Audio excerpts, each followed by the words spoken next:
Criminalité en col blanc. Depuis 2010, plus de 300 millions d'euros ont été soutirés à des entreprises françaises par des voyous les ayant convaincus de virer des fonds sur des comptes bancaires. Surnommée l'escroquerie au président, parce que les cibles sont les plus hauts dirigeants des grandes entreprises, cette forme d'arnaque a défrayé la chronique l'été dernier. L'une des victimes était en effet Guillaume Sarkozy, le frère de l'ancien président et délégué général du groupe d'assurance Malakoff Médéric.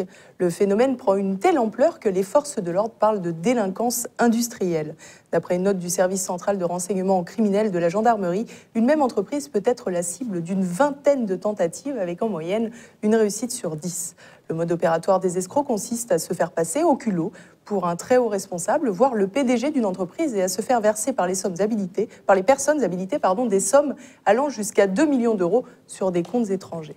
Selon une source policière, les escrocs disposent d'une ingénierie décidément sociale performante qui leur permet de décortiquer tout l'organigramme d'une entreprise, d'en connaître les circuits de décision, mais aussi les salariés régulièrement espionnés sur les réseaux sociaux.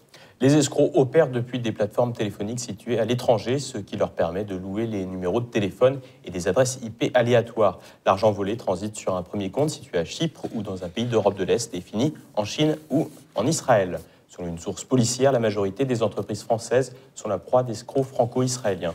Il s'agit, d'après le directeur de la sécurité, d'une grande entreprise française, d'une criminalité de haut niveau, exigeant beaucoup d'audace et une bonne maîtrise de la langue des victimes. Politique à présent, Alain Juppé